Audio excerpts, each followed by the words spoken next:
speak about Gideon. This is my 26th lecture, Judges chapter 6, 1 to 23.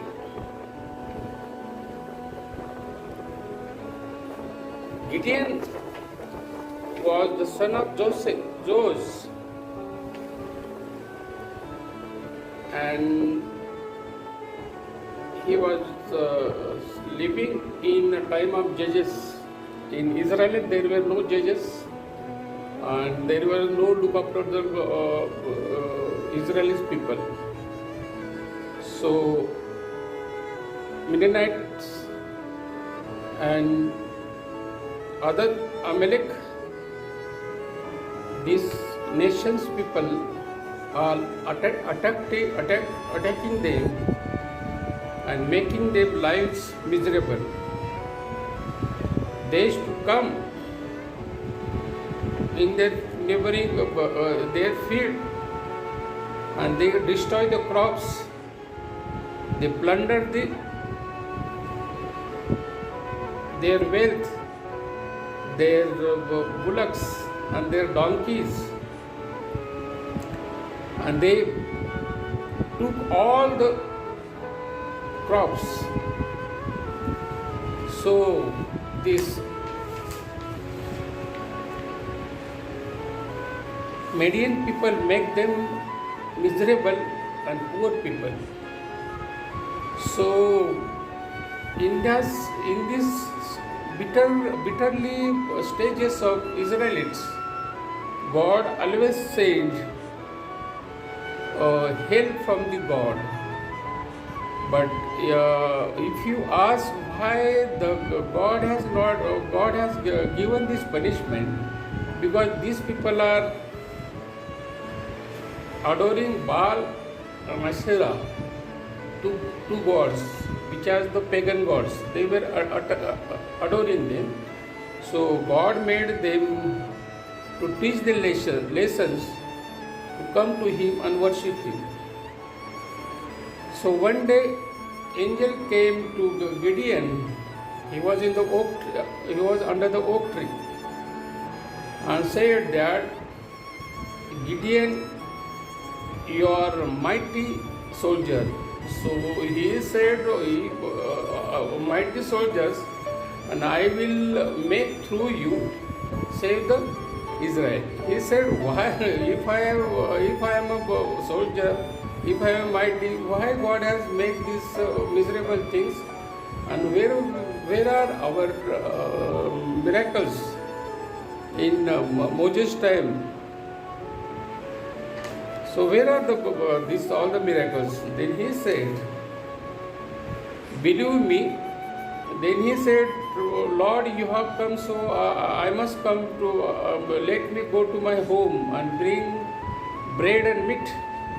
Then he put on the rock, and then the angel of the Lord touched by stick this bread and beef, means mutton, and at once the flame comes from the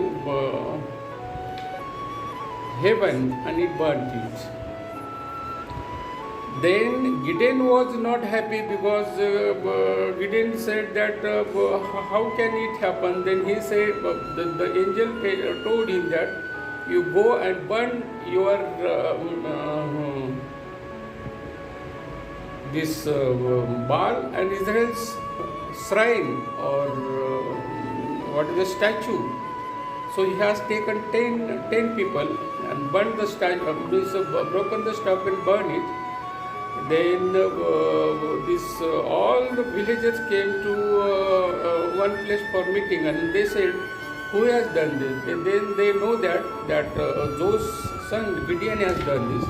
Then they came to Josh and asked them, why are these people, this your son has done this? So he said, see, if God is not surviving himself, protecting himself, what kind of God he is? So he threw it away. Then days have gone more and more. Then once God appeared we can say not appeared, but he said to this Gideon, see, I want to save my people, I have seen their cruelty.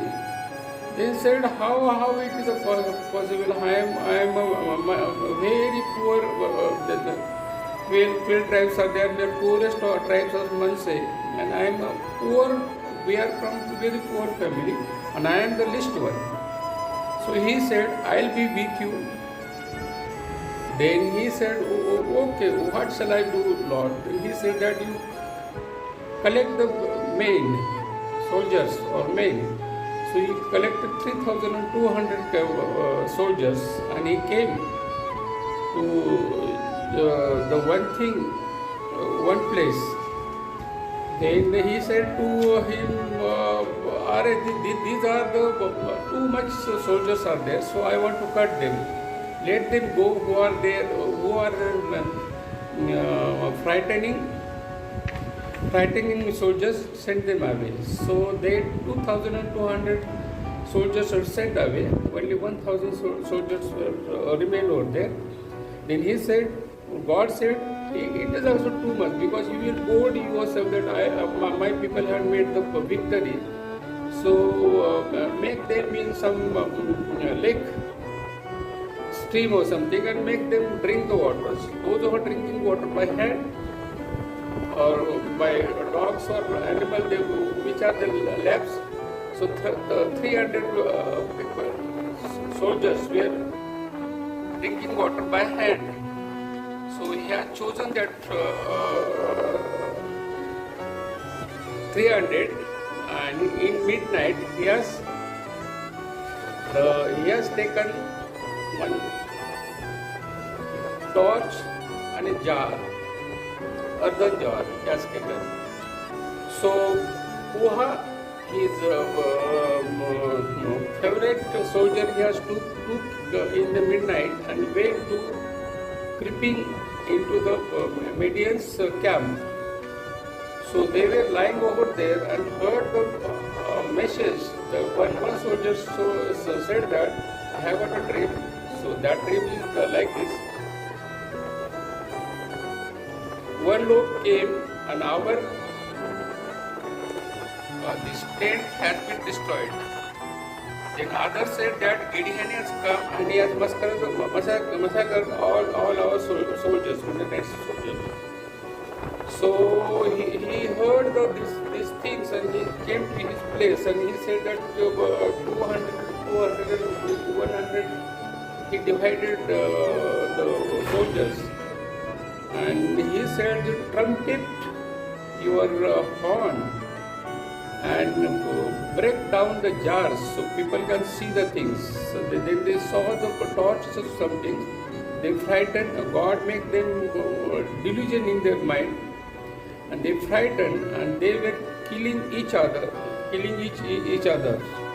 So they killed most of the soldiers with them, and they were fled away. This Gideon had chased them, and that time he won this war, and that time they were very peaceful. Now I will tell in this story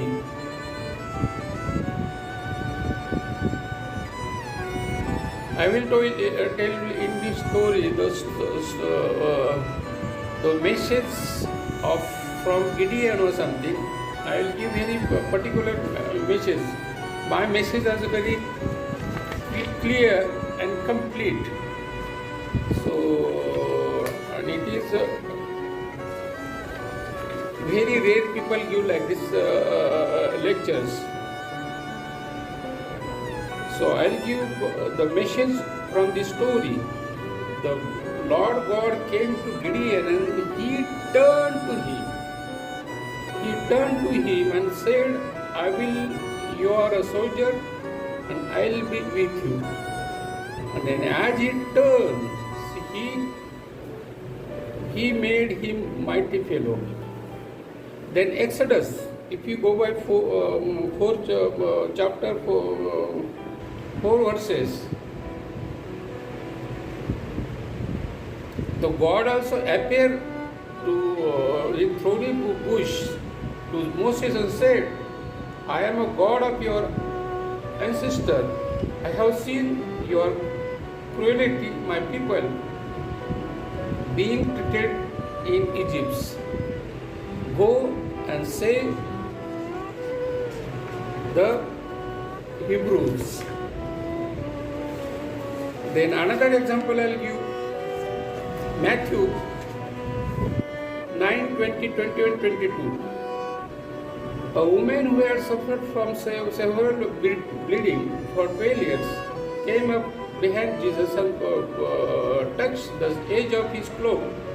And he said to herself, if I only touch his cloak, I will get well.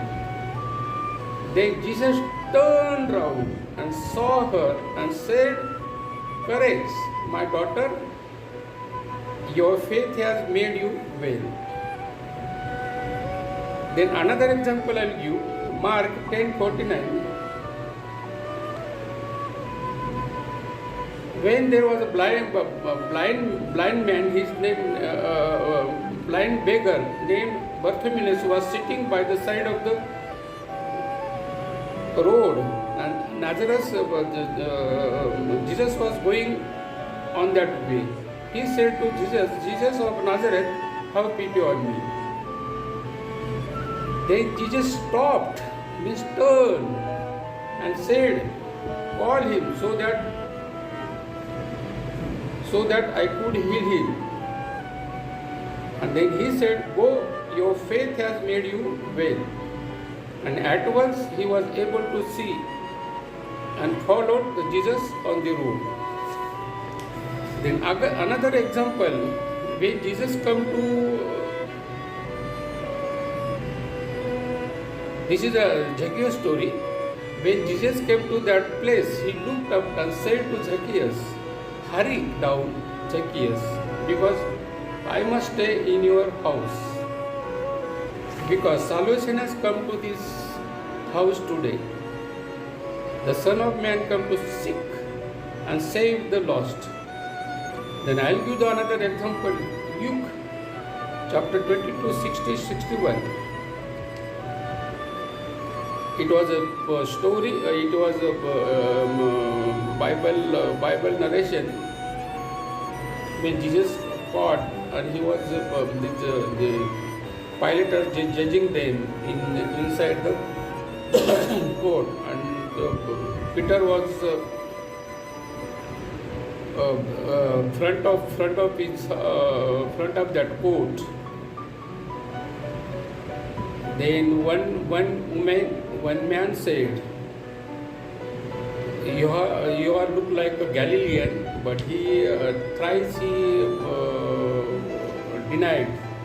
But Peter answered, man, I don't know what you talking about. At once, while he was still speaking, crowd, the Lord turned round and looked straight to Peter. And Peter remembered that the Lord has said before the cross,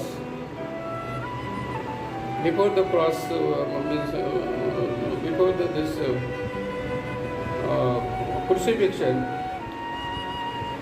talk tonight, and you will say 3 times that you do not know me. Peter went and wept bitterly. Then another example I'll give.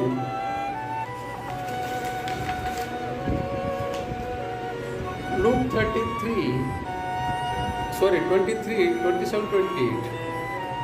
And a large crowd of people followed him. Among them were some women who were weeping and wailing for him. Jesus turned to them and said, women of Jerusalem, don't cry for me, but for yourself and your children. For the days are coming when people will say, mountain fall on us. Then another example I'll give, Luke 23, 13 and 14. It was on crucifixion. One of the criminal hanging there and insulted to him, "Aren't you the Messiah? Save yourself and us." Then other whoever rebuked and said, "Don't you fear God?" He received the same sentence. He said, "Ours. We have sinned and we have suffered from we are. However, it is only right to bear it because we have done the wrong thing." But he has not done anything wrong. And he said, "Jesus, remember me, Jesus, when you are come as a king." Jesus said to him, "I promise you that today you will be in paradise with him." The another one example I'll give. In Genesis, when this Eve and Adam has sinned, that evening they heard the Lord God walking in the garden as they hid from him. But the Lord God called out to the man and said, "Where are you?"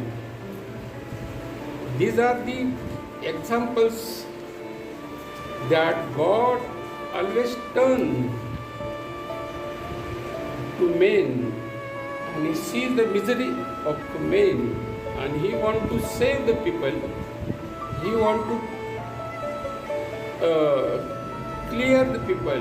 He wants to check the people. He wants to heal the people. He wants to make them fulfill of. He has given birth in this earth, and he has given the life, and life he gives as a full measure happiness.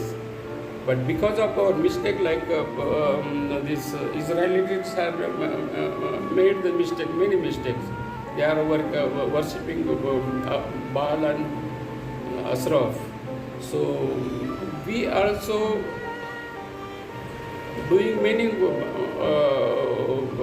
not worthy things. So God gives us punishment and correction. But through correction and punishment, He lead us to better road, and He has given His life for us on the cross. And lastly, He will take us to heaven by pardoning our sins. Till now, every moment God is with us. Every suffering God is with us. Every calamity God is with us. Every financial inactiveness God is with us. Very joblessness God is with us. Very loneliness God is with us. Very redundant disease like a corona or something, God is with us. So God turns Himself to the people. I have given many quotation. I have quotation to support the will of God. So He turns to people. He always turns the people. Man turns many turns. When man made mistakes or sin, he turns against God. But God always turns He has two methods are there. One correction method, then one punishment method, and then pardoning method. That is pardoning on the cross. He died for our cross. He has got three methods. The two method he applied first stage or something, and he has got last method, Almighty God. He died for our sins. Cruelty of cross death, nobody imagined. Nobody in the world, nobody imagined the suffering of that cross cruelty. That is, we cannot compare any our misery, even our sadness or something with that pain. He has suffered a lot. Nine hours he was on the cross, and 6 hours he was in beating and spitting and spitting on his face and scourging on the head, and then all his 39 this he has lashes, and more than 39 lashes he has to suffer whole night. He was not having blood. When that one soldier plucked the sword in his left side, so there was a blood and water.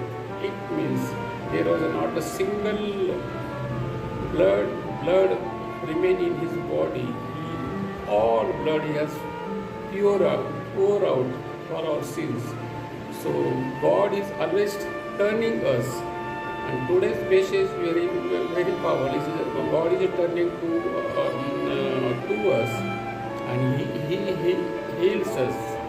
So this message is very strong enough, and many people have given lecture on Gideon or something. Gideon is this historical story, but I have found this message very applicable for the mind life also, yours life also, and human life.